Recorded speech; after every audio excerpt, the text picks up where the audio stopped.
Data save करना तो सीख लिया, लेकिन डेटाबेस से डेटा निकालना नहीं आया तो बैकएंड अधूरा रह जाएगा। आज मैं आपको सिखाऊंगा मोंगोडीबी से डेटा फैच कैसे करते हैं, बिल्कुल बेसिक से। तो देखो अब तक क्या हो रहा है।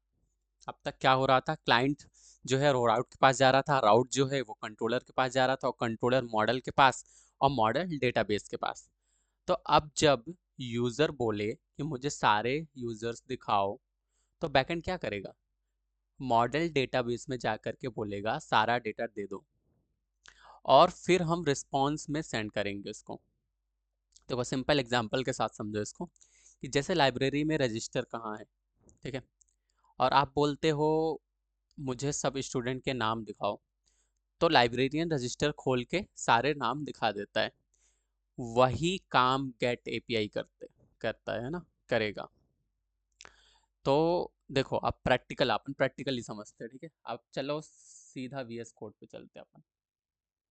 आप लोग भी वीएस कोड ओपन कर लो, और वीएस कोड ओपन करने के बाद, ठीक है ओपन हो गया, ओके। तो आप लोग देख पा रहे होगे, तो अपने को जाना है यूज़र कंट्रोलर में। यूज़र कंट्रोलर में चलना। अब देखो अपन ने क्या करा था यहाँ पे, अपन ने कांस्टेंट गेट यूजर्स और एक्सपोर्ट करा था, देन कंसोल ये तो शो करने के लिए करा था ना, एंड देन यूज़र को क्रिएट किया था। तो अब अपने को क्या करना है, अपने को सिर्फ गेट यूज़र करना है ना, ये वाला काम करना है। क्रिएट तो अपन ने कर लिया था ना, अब गेट यूज़र पे अपन काम करने वाले, ठीक है। तो अपन क्या करेंगे, अपन सबसे पहले एक कांस्टेंट बनाते हैं यूज़र नाम से, यहाँ पे, ठीक है, एक कांस्टेंट बनाते हैं ना, जिसका नाम क्या रहेगा, यूज़र, ठीक है। और इसको रिक्वायर कर लेंगे, है ना, रिक्वायर कर लेंगे जल्दी से इसको। और ये रिक्वायर कहाँ से करेंगे, मॉडल्स के अंदर से करेंगे।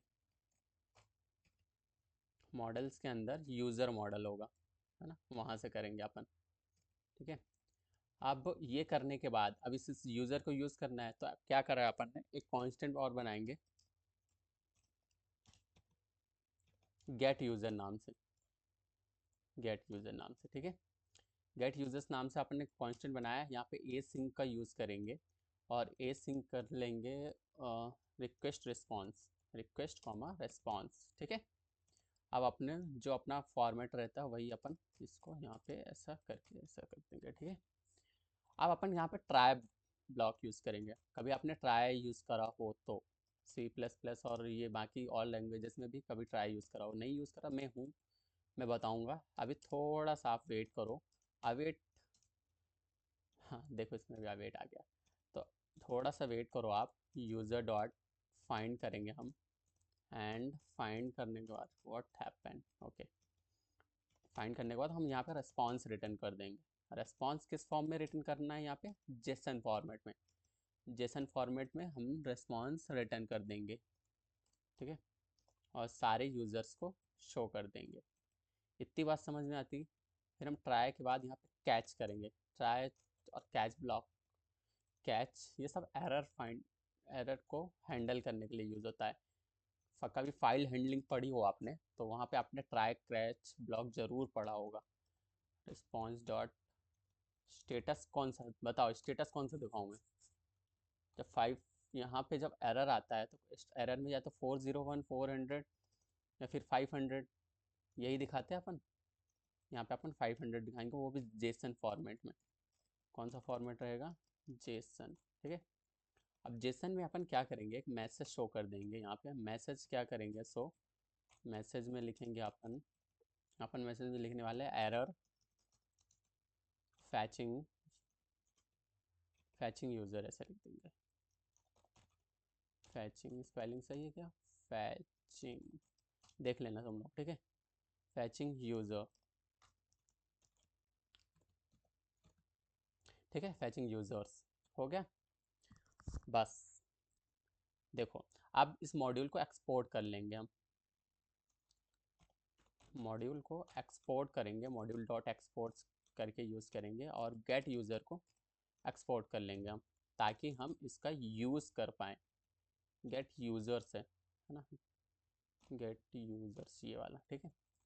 इनके बीच में स्पेस रखा करो आप लोग भी, ठीक है, रीडेबिलिटी बढ़ती है। ठीक है, अब मैं समझाता हूँ तुमको लाइन बाय लाइन। देखो अब आई समझाने की बारी। तो सबसे पहले हमने क्या किया, यूजर डॉट फाइंड क्या करता है, ये मोंगो डीबी से सारे डॉक्यूमेंट्स को ले आता है। जब हमने लिखा यूजर डॉट फाइंड, इसका मतलब ये हुआ कि ये मोंगो डीबी से सारे डॉक्यूमेंट्स ले आता है। समझ में आया? अब अवेट क्यों लगाया, मैंने अवेट लिखा ना, तो अवेट क्यों लगाया, ये ट्राई ब्लॉक, आप इस ब्लॉक को ध्यान से देखो, इस ब्लॉक की बात हो रही है। हाँ, ये रहा। ठीक है,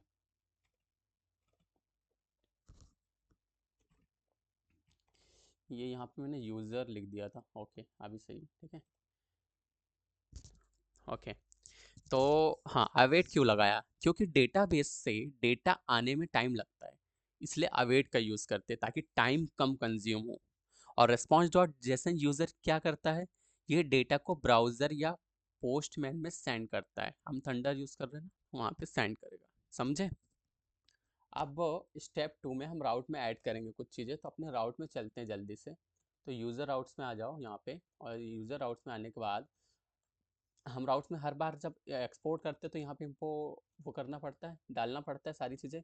तो गेट यूज़र अपना ये रहा, ठीक है, और get users controller, user controller से ओके राइट है, and then router dot get, और ये यहाँ पे हम यूज़र्स कर देंगे, यूज़र, ठीक है, और gate user. Now it's okay, सब सही है। तो राउटर डॉट गेट का मतलब होता है जब ब्राउज़र या फिर यूज़र्स पे रिक्वेस्ट करेगा, है ना, जब ब्राउज़र या फिर यूज़र पे रिक्वेस्ट करेगा तो गेट यूज़र्स फंक्शन चलेगा। समझे? अब स्टेप 3 पे सर्वर में हम राउट यूज़ करेंगे, सर्वर में राउट यूज़ करेंगे, और जल्दी से आ जाते सर्वर डॉट जेएस फाइल में। यहीं से अपनी जो अपन ने जितना काम धाम किया अभी तक, है ना, उसको यूज़ करने के लिए हम यहाँ पे आते हैं। तो कॉन्स्टेंट बना रखा है यूज़र राउट नाम से, एंड रिक्वायर कर रखा है इसको, है ना, राउट्स और यूज़र राउट।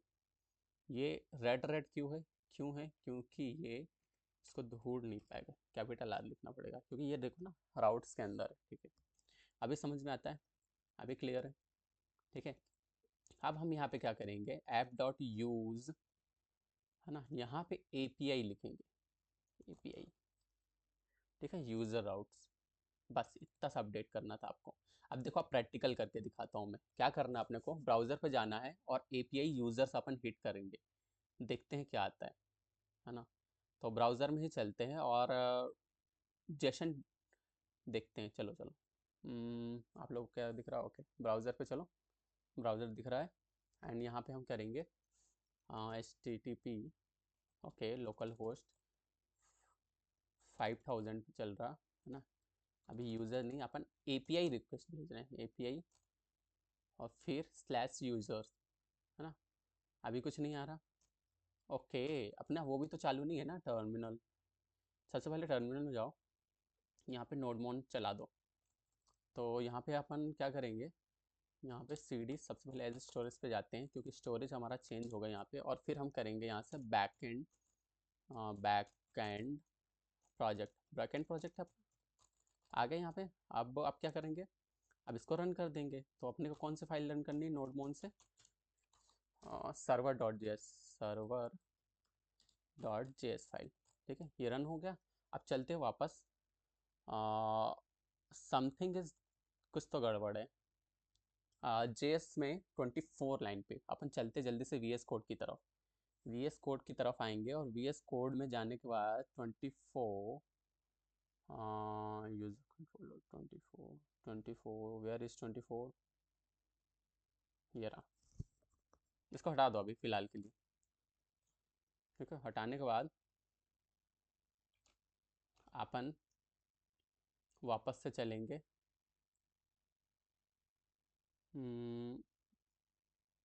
टर्मिनल पे। देखो, अब यहाँ पे फिर से देखो वो वाली एरर हट गई। अब यहाँ पे क्या बोल रहा है, देखो बैकएंड प्रोजेक्ट नोड मॉड्यूल्स के अंदर, राउटर्स के अंदर, लाइब्रेरी के अंदर, राउट डॉट जेएस के अंदर। तो राउट डॉट जेएस के अंदर 228 throw new type error argument handle, यहाँ पे कुछ तो अभी एरर है, बाकी ये इतना वो खास एरर नहीं है, समझ रहे हैं, टाइप एरर है कुछ, तो अपन ये सिर्फ टाइप एरर है, तो अपन एक बार चेक कर लेते हैं, एक बार देख लेते हैं एक बार और। छोटी सी एरर है, कहीं ना कहीं तो होगा ही। 1 मिनट, मेरे को वी एस कोड भी आने दो। आ, कहीं पे कुछ टाइप एरर है, तो मैं बताता हूँ कहाँ पे। दोस्तों अभी देखो, सबसे पहले मैं एरर की तरफ चलता हूँ। देखो सबसे पहले एरर रीड करो आप लोग, है ना। एरर अपन रीस्टार्ट करेंगे, बात वही हो गई ना, नोड जो नोड मोन ऑटोमेटिकली सारी चीज़ चलाता है।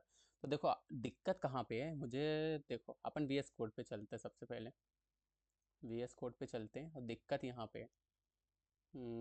देखो अपन पहली बात को कोड को बहुत क्लीन नहीं रख रहे हैं, बहुत सारी चीज़ें इसमें अपन डबल डबल कर रहे हैं। जैसे यहाँ पे यूज़र मॉडल है, यहाँ पे भी लिख रिक्वायर कर रखा है, ऊपर भी रिक्वायर करना, तो ऐसे दो दो जगह करने की क्या ज़रूरत है ना। तो अपन इसको हटा देते हैं, इसलिए हमेशा पहले क्लीन करके कोड कोड करना चाहिए। ठीक है मैंने कर रखा है, बट आप लोग क्लीन करके ही करा करो। और एक बार करने के बाद आप लोग कोड को पुश भी कर दिया करो, जो आप काम करते हो गिटहब पे पुश कर दिया करो, वो अच्छी प्रैक्टिस होती है। ठीक है। और ठीक है, तो इसको हटा दो, ये कोई काम की चीज़ नहीं है। और ये जो गेट यूज़र है इसका भी अपन यूज़ नहीं कर रहे हैं, इसको भी हटा दो, एंड इसको भी हटा दो। जब यहाँ पे अपन इतनी चीज़ें हटाएंगे तो एरर फिर भी आएगी, क्योंकि अपन ने कुछ चीज़ें राउटर में यूज़ कर रखी है, दिख रहा है आपको। ये ऑटोमेटिकली चलता है, इसको रीस्टार्ट करने की ज़रूरत नहीं है। आप लोग ऐसा आर एस लिखोगे तो no, it wouldn't be work. ठीक है, तो चलते हैं वापस वहीं पे। हाँ 1 मिनट, वी एस कोड पे चलते हैं, और वी एस कोड पे चलने के बाद ठीक है, यहाँ पर ने इतना काम कर दिया, ये क्लीन हो गया। अब चलते हैं राउट्स की तरफ। यूज़र मॉडल, ये रहा यूज़र आउट, है ना। तो यहाँ पे भी अननेसेसरी चीज़ें लिखी, जैसे ये इनका कुछ काम है नहीं। अपन पोस्ट का यूज़ कर रहे हैं क्या, नहीं यूज़ कर रहे हैं, तो फिर अपन ने क्यों लिख रखा है, नहीं है ना काम का। ठीक है, तो ये इसी वजह से एरर आ रही थी। तो इसको अपन ने एक्सपोर्ट कर दिया। ओके, अब अपन चलते हैं वापस से टर्मिनल की तरफ। ये 1 मिनट, ये देखो चल रहा है। ओके, ये ऑटोमेटिकली चलता है, देखो यहाँ पे चल गया था, मैंने आर एस यहाँ पे कर दिया था, ठीक है वो चली गया है। तो अपन चलते वापस ब्राउज़र की तरफ चलते हैं, और इसको रन करके बताता हूँ क्या ये एक्चुअल में वर्क कर रहा है, क्या ये एक्चुअल में वर्क कर रहा है ना। ब्राउज़र कहाँ है, ये रहा। अपन यहाँ पे चलेंगे और इसको रेफ्रेश करते हैं, है ना।